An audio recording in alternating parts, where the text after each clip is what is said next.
Hello my dear students, कैसे हैं आप सब। आज हम पढ़ेंगे चैप्टर नंबर 16 होमोफोन्स।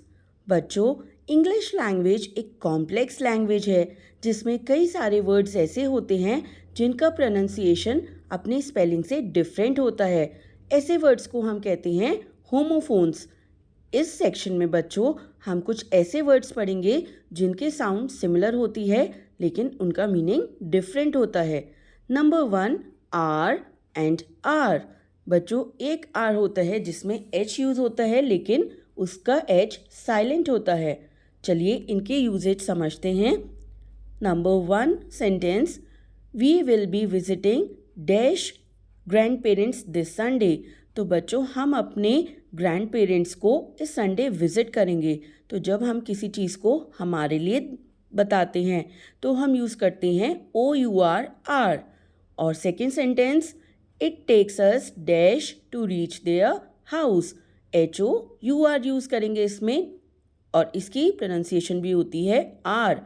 और HOUR का मतलब होता है 1 घंटा।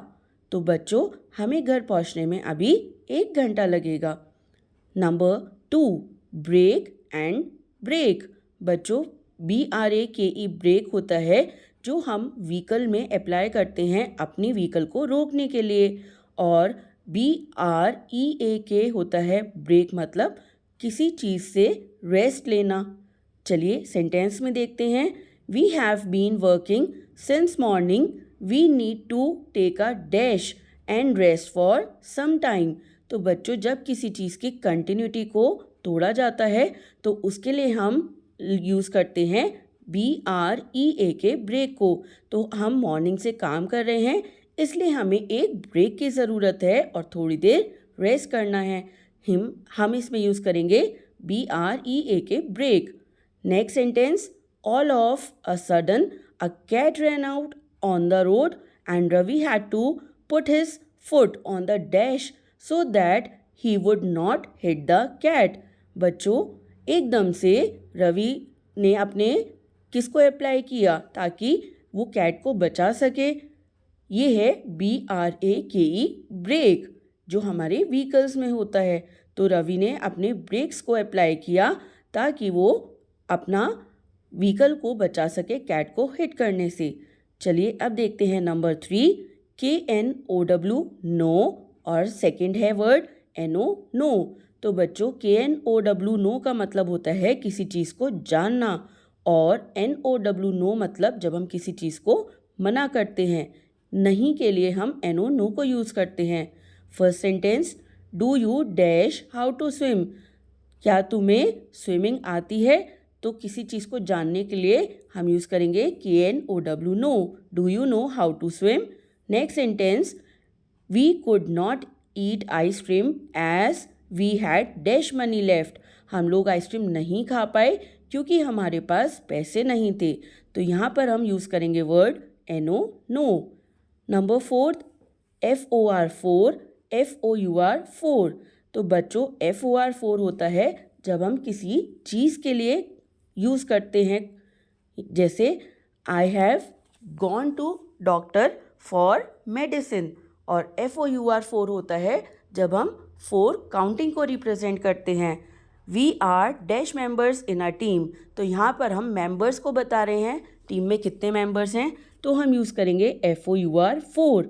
और next sentence, I have bought a gift dash my friend, hope he likes it. मैंने अपने फ्रेंड के लिए गिफ्ट खरीदा है, शायद उसे पसंद आए। तो जब हम किसी के लिए करते हैं तो हम यूज़ करते हैं word FOR for. Number 5, flower FLOUR flower, FLOWER flower. देखिए बच्चों, इनकी साउंड सेम है लेकिन इनका यूज़ अलग होता है। FLOUR फ्लावर मतलब होता है आटा और FLOWER फ्लावर मतलब होता है फूल। I wanted to bake a cake but there was no dash at home. मुझे केक बेक करना था लेकिन घर पर बिल्कुल भी नहीं था। तो क्या नहीं था, आटा। और हम वर्ड यूज़ करेंगे FLOUR flour. Second sentence, my mother was annoyed with me for plucking a dash from our neighbour's garden. मेरी मदर मेरे से गुस्सा है क्योंकि मैंने अपने नेबर के गार्डन से एक फ्लावर को प्लग किया। तो बच्चों यहाँ पर आएगा FLOWER flower. Number 6 PEAR pair, PAIR pair. तो बच्चों PEAR पेयर होता है एक फ्रूट और PAIR पेयर होता है जब हम दो चीज़ों को एक साथ लेते हैं। I bought a new dash of trousers for myself yesterday। तो बच्चों ये ट्राउजर्स के लिए हम क्या वर्ड यूज़ करते हैं? Pair of trousers. तो यहाँ पर हम यूज़ करेंगे PAIR pair. There is a dash tree in my backyard. मेरे बैकयार्ड में एक पियर का ट्री है, तो हम यहाँ वर्ड यूज़ करेंगे PEAR pear. Number 7 WHICH which, और दूसरा वर्ड है WITCH विच। तो बच्चों जो WHICH विच होता है ये हम रेफरेंस के लिए यूज़ करते हैं जब किसी चीज़ के बारे में हमने सेंटेंस में पहले बात कर ली होती है। और WITCH विच मतलब होता है चुड़ैल। चलिए सेंटेंस देखते हैं। Samaira looked like a dash with all that makeup on her face and in that black dress. Samaira इतने सारे मेकअप के साथ और ब्लैक ड्रेस में बिल्कुल विच की तरह दिख रही थी। तो बच्चों यहाँ पर विच होगा WITCH विच। और सेकेंड सेंटेंस में while buying me a school bag my father asked me dash colour would I prefer. तो बच्चों जब भी हम क्वेश्चन पूछते हैं तो हम WHICH विच का यूज़ करते हैं। तो जब मेरे फादर मेरे लिए न्यू स्कूल बैग खरीद रहे थे तो उन्होंने पूछा कि मुझे कौन सा कलर चाहिए, तो हम यहाँ यूज़ करेंगे WHICH which. Number 8 right, RIGHT right और WRITE राइट। बच्चों दोनों की प्रोनाउंसिएशन सेम है लेकिन स्पेलिंग्स अलग हैं। RIGHT राइट होता है जो राइट टर्न के लिए हम रेफ़र करते हैं, और WRITE राइट मतलब होता है लिखना। We were taught how to dash a formal letter in our English class today. हमें आज इंग्लिश क्लास में एक फॉर्मल लेटर लिखना सिखाया, तो हम वर्ड यूज़ करेंगे WRITE राइट। और नेक्स्ट सेंटेंस में I instructed the cab driver to take a dash turn as it was shorter route to my school. तो मैंने कैब ड्राइवर को कहा कि आप ये टर्न लीजिए क्योंकि ये मेरे स्कूल के लिए एक शॉर्टर रूट है। तो यहाँ पर हम यूज़ करेंगे RIGHT राइट। नंबर 9 SON सन, SUN सन। बच्चों SON सन होता है बेटा और SUN सन होता है जो एक सेलेस्टियल बॉडी है हमारे सोलर सिस्टम में जो कि बहुत ब्राइटली शाइन करती है। तो चलिए देखते हैं sentence. Our neighbours dash has join the arm forces. तो हमारे नेबर के बेटे ने आर्म फोर्सेस ज्वाइन की है, तो हम यहाँ लिखेंगे SON son. The dash was high up in the sky when I woke up. तो बच्चों इस सेंटेंस में हम यूज़ करेंगे SUN सन। सन स्काई में बहुत ऊंचा था जब मैं उठा, यानी सन था आफ्टरनून टाइम पीरियड में। नंबर 10 MAIL मेल और MALE मेल। MAIL मेल होता है बच्चों जब हम किसी को मैसेज भेजते हैं ओवर कंप्यूटर, और MALE मेल होता है मेल और फीमेल यानी लड़के के लिए हम यूज़ करते हैं MALE मेल वर्ड को। This year the women's hockey committee has appointed a dash coach. तो इस साल वुमेन हॉकी कमिटी ने कौन अपॉइंट किया है? एक मेल कोच, MALE मेल। और next sentence the postman brought my certificates in the dash yesterday. तो पोस्टमैन मेरे सर्टिफिकेट्स को मेल में लेके आया है कल। तो यहाँ पर एक मैसेज के लिए हम वर्ड यूज़ करेंगे MAIL मेल। बच्चों अब हम पढ़ेंगे next chapter number 17 short forms. बच्चों हम अपनी कन्वीनियंस के लिए कई सारे सिंबल्स और शॉर्ट फॉर्म्स को यूज़ करते हैं अपनी डे टू डे कम्युनिकेशन में। चलिए अब कुछ आइडेंटिफाई करते हैं शॉर्ट फॉर्म्स को। Number 1 similar things are included in the list, so on and so forth. तो बच्चों जब हमारी लिस्ट में बहुत सारी चीज़ें होती हैं तो इसके लिए हम यूज़ करते हैं ETC डॉट, जिसे हम कहते हैं etcetera. Number 2 in other words namely. तो जब हम अदर वर्ड्स में किसी को बताते हैं और अधिकतर हम उसका नाम बताते हैं तो हम शॉर्ट फॉर्म यूज़ करते हैं VIZ. नंबर 12, तो इसे कहते हैं विज. Number 3, reference.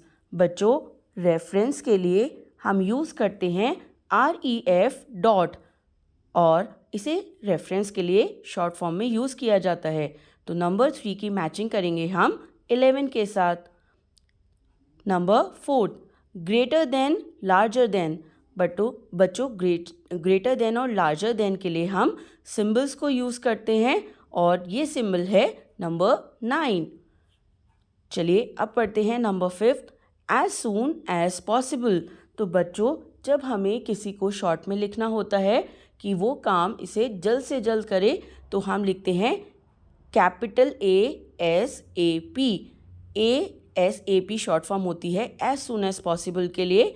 और हम इसकी मैचिंग करेंगे नंबर 7 के साथ. चलिए अब देखते हैं 6, कॉपीराइट. तो बच्चों, कॉपीराइट के लिए सिंबल यूज़ किया जाता है नंबर 4. C लिख के हम इसको एनसर्कल कर देते हैं. 7th, versus against. तो बच्चों, जब हम किन्हीं दो चीज़ों को कंपेयर करते हैं और हम उनके बीच में डिफरेंस दिखाते हैं तो हम यूज़ करते हैं वर्सेस वर्ड को और इसकी शॉर्ट फॉर्म होती है VS. और इसकी मैचिंग करेंगे नंबर 3 सिंबल के साथ.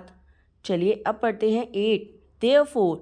बच्चों, देयरफॉर को शॉर्ट में हम लिखने के लिए 3 डॉट्स को रिप्रेजेंट करते हैं, 1 डॉट ऊपर और 2 डॉट्स नीचे. और इसकी मैचिंग की जाएगी नंबर 2 सिंबल के साथ. 9th, for example. बच्चों, फॉर एग्जाम्पल के लिए शॉर्ट में लिखा जाता है E.G. चलिए अब पढ़ते हैं 10th, विदाउट. तो बच्चों, विदाउट के लिए हम शॉर्ट फॉर्म यूज़ करते हैं WO. और इसकी मैचिंग की जाएगी नंबर 14 सिंबल के साथ. 11th, approximately. अप्रॉक्सीमेटली के लिए बच्चों सिंबल यूज़ किया जाता है 2 कर्व लाइंस और ये रिप्रेजेंट कर रहा है 13 बॉक्स में. तो 11th की मैचिंग करेंगे 13 नंबर के साथ. Number 12, eight. बच्चों, एट के लिए हम रिप्रेजेंट करते हैं A बनाकर और उसकी टेल से एक सर्कल और ये हमें रिप्रेजेंट कर रहा है 10th बॉक्स में. तो हम 12 की मैचिंग करेंगे 10th बॉक्स के साथ. 13, इक्वल, सेम एज और रिजल्ट इन. बच्चों, इक्वल का साइन होता है 2 हॉरिजॉन्टल लाइंस और इसकी मैचिंग होगी नंबर 8 बॉक्स के साथ. Number 14, number. बच्चों, नंबर के लिए हम रिप्रेजेंट करते हैं NO. शॉर्ट फॉर्म और इसकी मैचिंग करेंगे नंबर 6 बॉक्स के साथ. Number 15, registered trademark. तो बच्चों, रजिस्टर्ड ट्रेडमार्क के लिए साइन होता है कैपिटल R और उसके अंदर उस सर्कल. तो बच्चों, इसकी मैचिंग होगी नंबर 5 बॉक्स के साथ. 16, दैट इज़ अदर वर्ड्स. तो बच्चों, जब हम किसी चीज़ को अदर वर्ड्स में लिखना चाहते हैं तो हम लिखते हैं I.E. और ये सिंबल होता है दैट इज़ की शॉर्ट फॉर्म. अब हम पढ़ेंगे बच्चों chapter number 18, vital life skills. बच्चों, चाइल्डहुड हमारे लिए एक फॉर्मेटिव स्टेज होती है जिसमें हम सबसे अच्छे से अपने बेसिक स्किल्स को डेवलप कर सकते हैं जो हमें लॉन्ग वे में कंट्रीब्यूट करता है एक बेटर पर्सन और टास्क मैनेजमेंट में. बच्चों, चलिए अब हम कुछ सिचुएशंस और जानेंगे कौन सी सिचुएशन सही है और कौन सी सिचुएशन रॉन्ग है. Number 1, Raj always plug flowers from the garden. तो बच्चों बताइए, क्या ये एक अच्छी बात है? नो. तो हम इसके आगे लगाएंगे क्रॉस का sign. Number 2, my friend is always respectful to elderly people.